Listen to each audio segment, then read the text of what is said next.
My name is Lilia, and this is the story of the day I realized I had never truly been a part of my family. I came to my younger sister Ava's wedding with a simple intention: to celebrate, take a few pictures, and play the role of the thoughtful older sister, as I always did. The wedding was held at a lakeside resort in Lake Tahoe, known for its vibrant gardens and grand banquet halls with towering glass ceilings. As my car pulled up to the gate, a staff member in a black suit stepped forward to open the door. I took a deep breath, smoothed out my wine-colored dress, the only one I felt appropriate for such a fancy party, and walked in with a smile. I didn't try to attract attention or make the day about myself. This was Ava's day, and I had long accepted that I wasn't the beloved daughter. But what I didn't expect was the level of coldness that bordered on unbelievable. As soon as I stepped into the main hall, a receptionist greeted me with a radiant smile. "What's your name, ma'am?" "Lilia Morris," I replied softly. Her smile faltered for a moment. I saw hesitation flicker across her perfectly made-up face. She flipped through the list faster than usual, then stopped. Her eyes narrowed before she looked up. "Ah, here it is. You've been assigned to the hallway area." I blinked. "Sorry, where exactly?" "Just outside the banquet hall, near the coat check," she said, trying to sound casual. I glanced at the seating chart next to her. My parents, Mr. and Mrs. Morris, were at the head table. Ava's close friends and her husband's colleagues were all inside, basking under the sparkling chandeliers. And me? My name wasn't even on the proper list. "Maybe there's been a mistake," I said, trying to stay composed. She smiled again, this time awkwardly. "I'm afraid not. This is the assigned seating." My chest burned. Maybe there wasn't enough space in the hall, I told myself, or maybe it was a last-minute oversight. But when I saw my mother standing beside Ava, adjusting the veil on her wedding dress, I knew this wasn't a mistake. I walked over, my voice steady. "Mom, can I talk to you for a second?" My mother, Karen, didn't even look at me. "Not now, Lilia. Can't you see I'm busy?" I swallowed my anger, but her response made me feel pushed aside. "Just a minute." She shook her head firmly but still stepped away. Ava remained still, her eyes locked on me with a smile that couldn't be called warm. "They put me in the hallway," I said. My mother shrugged, as if it wasn't worth discussing. "We had to prioritize close family. You know that." I clenched my fists. "I am close family." She gave a faint, cold laugh. "Don't be dramatic, Lilia," Ava interjected, her eyes flashing with amusement. "It's probably just a mix-up. No one meant anything by it. Weddings are always a little chaotic." Her voice was sweet, but her gaze said otherwise. I turned to my mother once more, hoping for a change of heart. But she only sighed. "Don't ruin your sister's big day, Lilia. You should be grateful you were even invited." The word grateful stuck in my throat, heavy like a stone, treated like an outsider in my own family. Grateful to be seated next to the coat rack. Before I could say anything more, my father, Tom, stepped in, his voice low, as if hoping the moment would pass quickly. "It's just a seat, sweetheart. Don't make it a big deal." I stood still, my chest rising and falling. But the anger didn't explode. It was something deeper, colder. I smiled, a hollow smile, then turned away without another word. They thought I would stay quiet like always, but not this time. I walked slowly out of the main hall, my heels echoing softly on the cold marble floor. In the hallway, the air smelled sweet of silk floral arrangements, but there was also something cold in it, like me. The place card in my hand reminded me that I wasn't welcomed like the others. Lilia Morris, Table H, hallway area. The lettering felt like a scratch across my soul. I flipped the card over in my hand, my palm damp with sweat. I had hoped, just this once, that my family would see me as one of their own. But clearly they never had. A soft click sounded behind me. The banquet doors opened. Lilia. Ava's voice was gentle, like a greeting, but enough to make me pause. I turned around. She stood there, arms crossed, her veil fluttering slightly in the breeze. Flawless makeup, a smile that couldn't be called kind. "Are you upset?" she asked, her tone lacking any real concern. "Over the seating?" I let out a dry laugh. "I'm not upset. I'm disappointed." Ava tilted her head, eyes lighting up like she'd just heard something funny. "You're always so sensitive. It's just a seat, Lilia. Who cares?" I bit the inside of my cheek, keeping my voice even. "You know it's not about the seat. It's about how this family treats me. It's always been like this." She shrugged. "So what? You still showed up, still wore your pretty dress, still hoped to be noticed." She shrugged. "So what? You still showed up, still wore your pretty dress, still hoped to be noticed." She stepped closer, lowering her voice so only I could hear. "You're always so desperate to be accepted by them. It's sad, really." I looked her straight in the eyes. "No, Ava. What's really sad is that you have to step on other people just to feel loved." That made her pause for a second. But then, as if it didn't matter at all, Ava laughed out loud. "You really do know how to ruin a mood. Like always." Footsteps sounded behind her. It was Mom, Karen, with a tense look, as if she'd just been dragged out of the party to deal with something trivial. "I heard there's something going on out here?" she asked, eyes on Ava, barely glancing at me. I took a deep breath, telling myself I deserve an explanation. "Mom, I was seated out in the hallway. I'm not a distant acquaintance or some random guest. I'm your daughter." My mother frowned slightly, then forced a faint smile. "Lilia, it's not that I don't value you. It's just, the seats inside are limited. I had to prioritize the closer ones." I didn't move. My voice came out soft, but each word dropped like a stone. "Closer family members than Ava?" She replied almost immediately, as if the answer had already been rehearsed.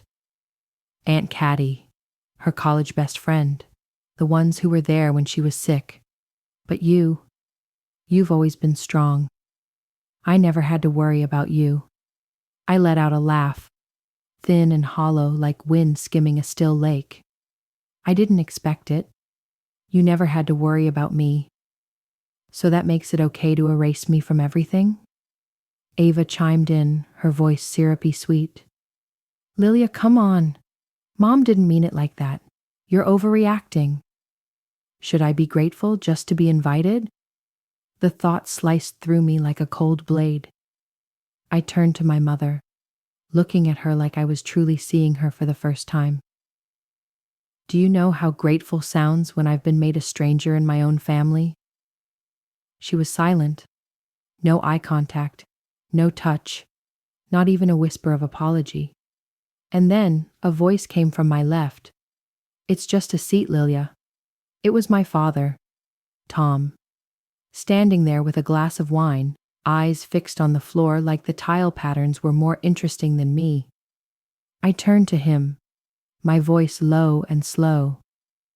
"I don't need you to defend me. But you could at least look me in the eye when you speak." He looked up, a flicker of confusion in his eyes, gone as quickly as it came. Ava shrugged like I was just a child throwing a tantrum over a broken toy. "If you're that upset, maybe you should just leave."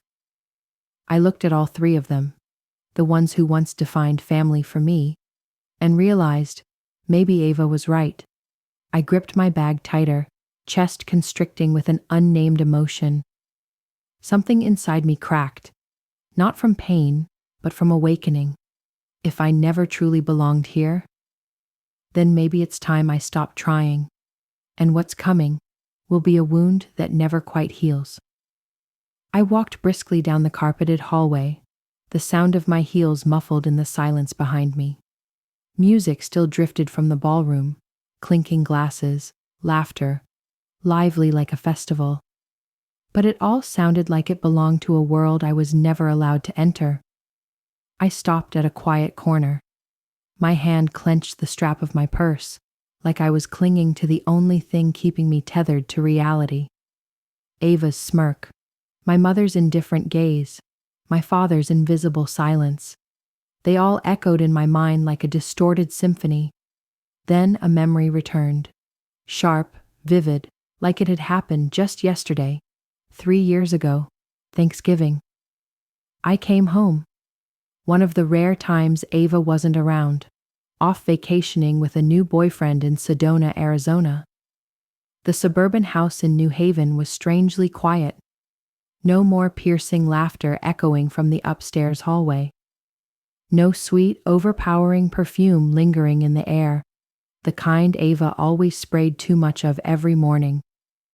The air in the house felt cleaner, almost melancholic, like even the space itself was exhaling in relief. Mom asked me to go up to the old room and find some family photos for a keepsake album.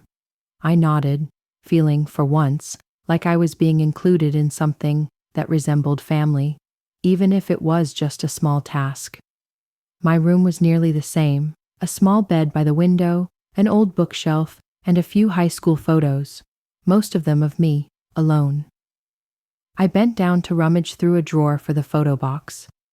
But then my eyes drifted across to Mom's vanity, where there was a small drawer I'd never paid attention to. I didn't know why, but my hand moved on its own and opened it. Inside was a light brown leather notebook.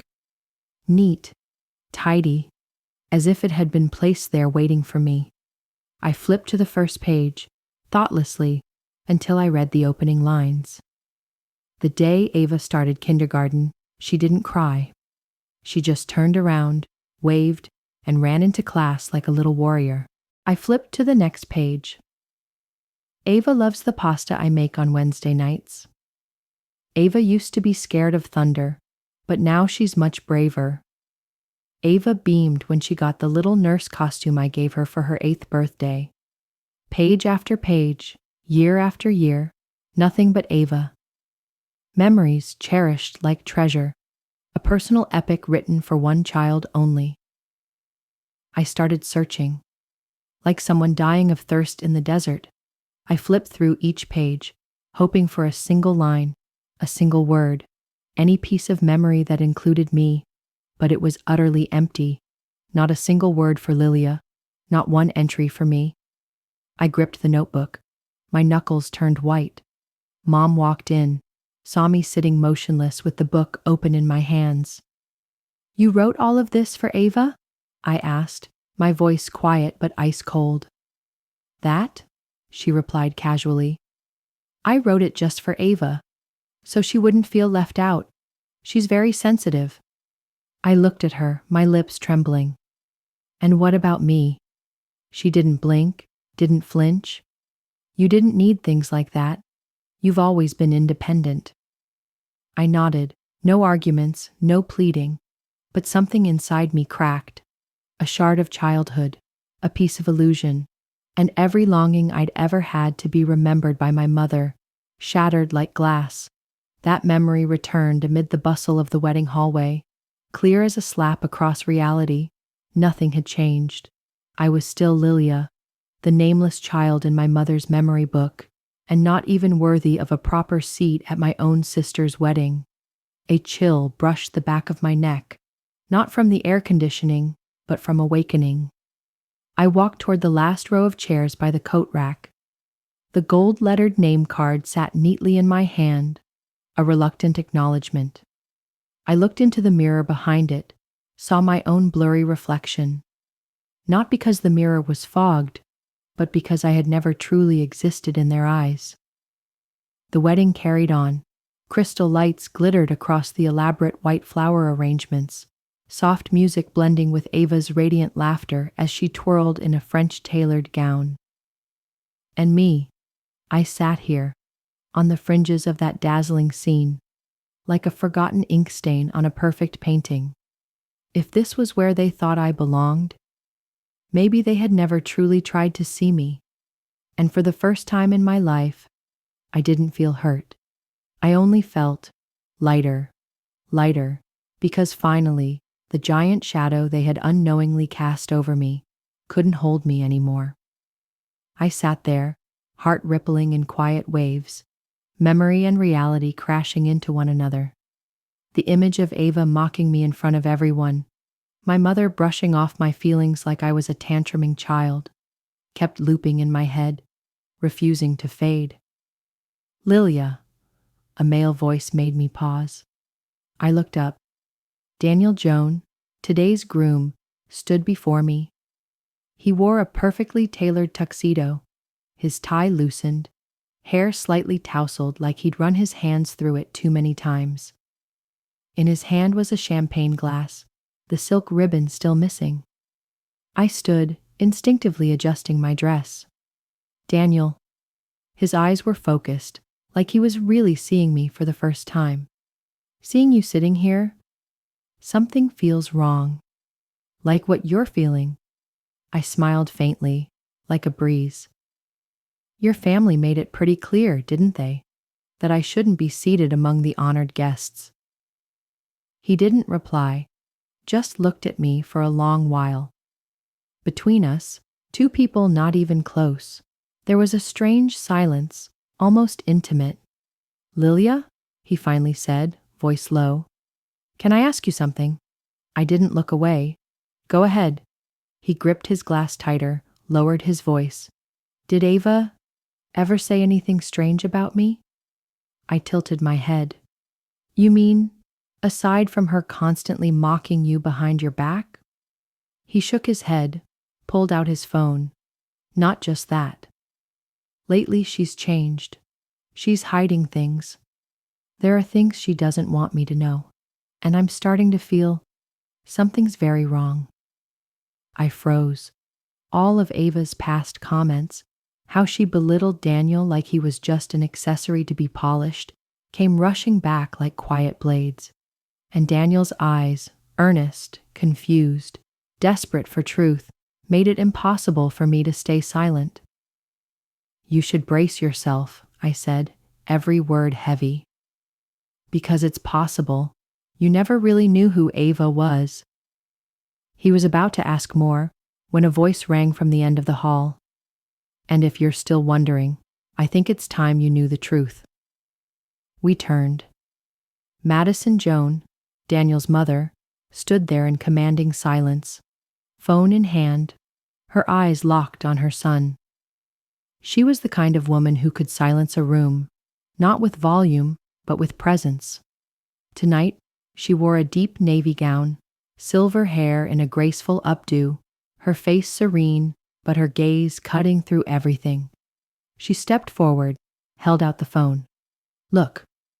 Daniel took it, scrolled, his brows furrowed.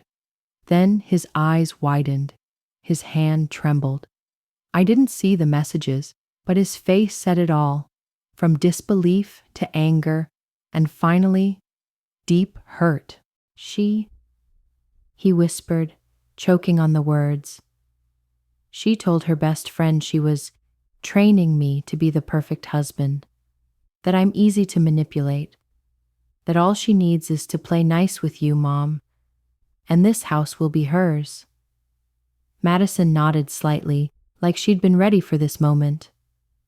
There's also a message to her stylist, saying that a few months after the wedding, she'll make you completely dependent on her, then take full control. That's a direct quote. I looked at Daniel, his face pale, his shoulders rigid, like he was bracing against an invisible weight. I can't believe it, he murmured. Mom, how do you have these messages? Madison glanced at me, then answered. A friend of mine works at the studio where Ava hired her stylist. They accidentally sent a backup email to me when I rescheduled a fitting, and I read it. Daniel collapsed into a nearby chair, phone still in hand. The room felt frozen. I sat beside him, saying nothing. I felt for him, truly. But I also knew this was the moment when every buried truth finally surfaced. Madison stood firm, her voice soft but unwavering. "Thank you, Lilia, for not turning away." I nodded slightly. I didn't need thanks. I just needed the truth to be seen. I knew from this moment on that wedding, that life, would no longer follow the script Ava had written. The air in the private conference room on the second floor of the resort grew heavy. No one spoke as the door closed behind us. Only the hum of the air conditioner and a light breeze slipping through the cracked window remained. Daniel sat there, like all the life had been drained from him. Madison stood beside him, one hand gently resting on her son's shoulder, like the last stake keeping him from collapsing. I sat slightly to the right, hands clasped in my lap, feeling my heartbeat pounding like it was trying to break through my chest. The door swung open. Ava stepped in, along with my mother. Karen looked confused, while Ava, like an actress entering the final act of a play she had directed, still wore a confident smile. Only her eyes, this time behind that calm exterior, was something trembling, because she knew the curtain was about to fall. "What's going on?" Ava asked, her voice shrill and tense, as if trying to regain control. "Why are you all dragging people out of a wedding like this?" Daniel stood up, no longer in shock, but with a cold calmness, dangerous calm. He pulled a white envelope from the pocket of his blazer and placed it firmly on the table. "Can you guess what this is?" he asked, eyes locked on her. Ava stared at the envelope, speechless. "An annulment request," he said, each word crisp, "and I've already signed it." A wave of silence swept through the room. My mother gasped softly, raising her hand to cover her mouth in disbelief. Ava stepped back, lips pressed tight as if trying to keep herself from screaming. "You're joking," she stammered, trying to stay composed. Madison spoke, her voice sharp as honed steel. "We read all your messages, Ava. Every line, every word you said about Daniel, about me, and this whole family. There's no denying any of it." It's not like that," Ava began, but Daniel cut her off, his voice heavy for the first time, full of both pain and rage. "You called my mother a rich old hag who just signs checks. You told your friends it'd only take 6 months for you to control all the finances. You said I was too easy to manipulate. Just act vulnerable and he'll give you anything. Do you want me to keep reading?" Ava froze. I looked at my mother. She stood stiff, face pale as though reality had just slapped her with cold water. "It was just jokes," Ava said, trying to defend herself. "Just private conversations between friends." Madison let out a dry, humorless laugh, a slap to the air so taut it could snap. "Then what about the divorce consultation you scheduled last month? Was that a joke too?" Right then, my father, Tom, walked in. His presence landed like a weight dropped into an already rippling pond. I didn't know who had called him, but when he spoke, the entire room held its breath. "Is this true?" he asked, his eyes fixed on Ava. Ava stared at him, silent. Tom turned to my mother. "Did you know about this?" My mother shook her head, voice trembling. I didn't think Ava would ever do something like this."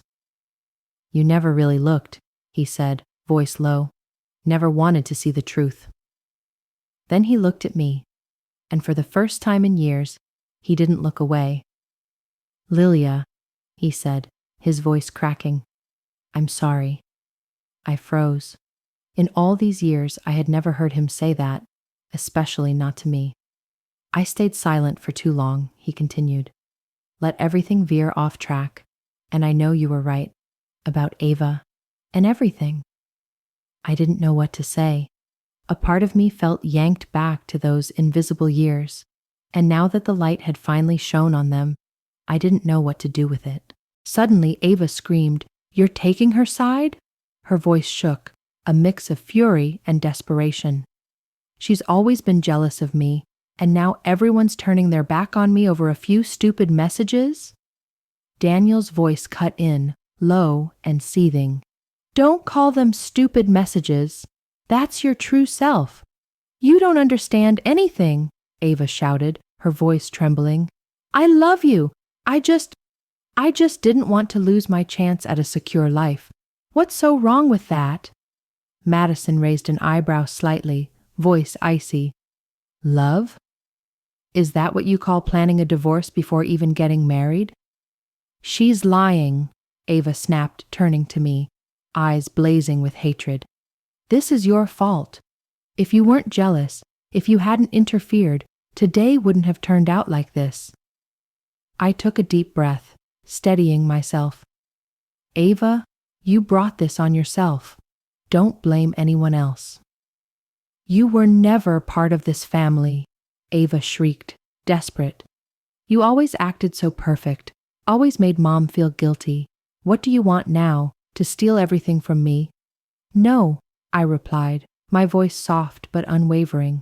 "I just want the truth to be known." At that moment, my mother stepped forward. She looked at her daughter for a long time. In her eyes was confusion, sorrow, and finally, shattering. "Ava," she whispered, "I can't defend you anymore." Ava stood there, frozen. Her lips moved, but no sound came, because no words could stitch together what had just broken. She looked at me, and for the first time in her life, I saw fear in her eyes, not fear of being caught, but the fear of realizing she was completely alone. She stood there, breathing hard, fists clenched. Her flawless makeup now smeared around her eyes, the once stunning wedding dress now nothing more than a heavy shell, suffocating what couldn't be salvaged. The careful makeup she had applied that morning was now streaked and blurred. The once pristine white gown that had earned gasps of admiration now looked constricting, heavy, stripped of all grace she had imagined for her big day. She turned to me, eyes dark like an abyss. "You always wanted to drag me down," Ava hissed through clenched teeth. "You never let me be." I didn't respond. It wasn't necessary anymore. She lunged toward me, eyes blazing. The sharp clicks of her heels echoed on the polished stone floor. I didn't back down. I wasn't afraid. And just then, a strong arm came between us. "Madison." "That's enough," she said. Her voice wasn't loud, but it rang out like a command. Ava froze, stunned. "Get out of the way," she snapped. "You've interfered enough." Madison didn't move. "If I let you do one more foolish thing, then the blame is on me." Ava gasped, her panicked eyes scanning the room as if searching for someone, anyone, still on her side. But no one spoke. No one stepped forward. Daniel stood still, his expression indifferent. My father lowered his head, shoulders slumped.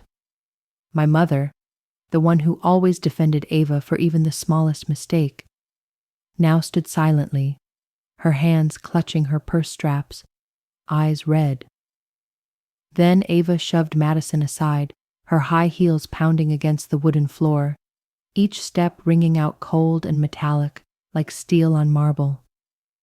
Her pristine white wedding dress skimmed the floor as she walked. But this was no longer the walk of a radiant bride, but of a warrior fleeing defeat. I thought she would run, disappear into the night beyond the grand doors. But she didn't. She threw open the double doors leading to the reception hall, where soft music still played, where laughter, clinking glasses, and camera flashes sparkled under the grand white floral arches. When Ava appeared, mascara streaking down her cheeks, eyes red, The hall seemed to freeze. The music cut out, the DJ hunching over the mixer. Every eye turned to her. And then whispers started, rippling out like waves, soft at first, then rapid and swelling. Some people stepped back. Some instinctively pulled out their phones. The once glamorous wedding gown now looked wrinkled, like the remnants of an unfinished play. We, still in the conference room, followed behind in silence. No one tried to stop her. No one wanted to. Ava stood in the middle of the reception hall. What should have been her most glorious moment now turned into a live stage for tragedy. "You think you can break me like this?" she shouted, her voice echoing under the glare of chandeliers and crystal lights. I spent months preparing for today, every little detail. And now, just because of a few cheap rumors, a few nasty jabs, everything's supposed to fall apart? You just stand there, looking at me like I'm a joke? No one replied. Daniel stepped forward, tall, but not shielding her like he used to. His gaze was calm, unwavering. "No one destroyed you, Ava. You did that to yourself." She shook her head, panicked, tears streaming down her cheeks. "You love me, Daniel. I did all this for our future." Then she laughed, a sharp, blade-like sound. Madison stepped forward, calm and steady. She faced Ava, her voice cold and composed like a blade. "I once believed you could be part of this family, but you never truly wanted to be a Joan. What you wanted was the power and prestige we carry." A soft murmur rippled through the crowd like a wave. People began to understand. Some guests exchanged looks, some quietly set down their glasses, eyes heavy with realization. Ava turned wildly, desperate. "She made all this up," she screamed, pointing directly at me. "Lilia's always been jealous of me. She's lived her whole life in my shadow, and now she wants to drag me down with her." I stepped forward, calm, no need to raise my voice. "I don't need to drag anyone down. The truth stands on its own." Ava fell silent. The air in the hall thickened. Those once admiring eyes now held only silence and distance. Daniel still looked at her, as if trying to salvage something. "We're married, Ava. You can't turn your back on our vows." Daniel reached into his suit pocket and pulled out a white envelope, the very one he had prepared earlier. He held it up before her. "This is the annulment agreement," he said slowly, his voice steady and cold. "And I've already signed it." The entire room held its breath. Madison gently placed her hand on her son's shoulder. "Let's go, Daniel." And so they left. No hug, no glance back. Ava stood motionless, surrounded by splendor now reduced to emotional wreckage. No one laughed, no one dared clap, only sighs and eyes full of pity, not for Ava, but for themselves, because everyone at some point had chosen the wrong person. A week later, in my small apartment in Cambridge, I woke up. No wedding flowers, no violins playing, no judgmental stares or whispered scheming. Just me and the sound of my own breath in the quiet. The phone buzzed lightly on the wooden table beside the bed, the screen glowing faintly in the morning light. Mom, the 9th call in 3 days. I didn't answer. I didn't need more justifications or false kindness. I had spent a lifetime playing the understanding daughter, from living room to ballroom. I didn't need a family built just to maintain appearances. That afternoon, as I poured water into the old coffee pot, a message appeared. "I know you're angry. I can't change what happened, but I want to have dinner with you. Just the two of us."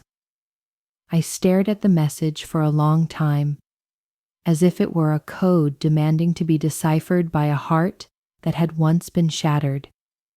A Lilia from 5 years ago would have replied instantly. She would have chosen a modest dress, arrived on time, smiled, and tried to keep the air light with meaningless small talk, hoping for a compliment, a soft gaze, or simply to hear her name spoken with affection, but that Lilia no longer existed. I put the phone down, not in anger, not in pain, just because it was no longer necessary. That evening, I walked along the banks of the Charles River. The soft lights swayed in the autumn breeze, their reflections shimmering on the calm water. I sat on a cold stone bench and pulled an old photograph from my wallet. A Christmas picture from when I was 16. Ava stood in the center, radiant in a bright red dress, smiling like she was the center of the universe. My mother sat beside her, hand resting proudly on Ava's shoulder.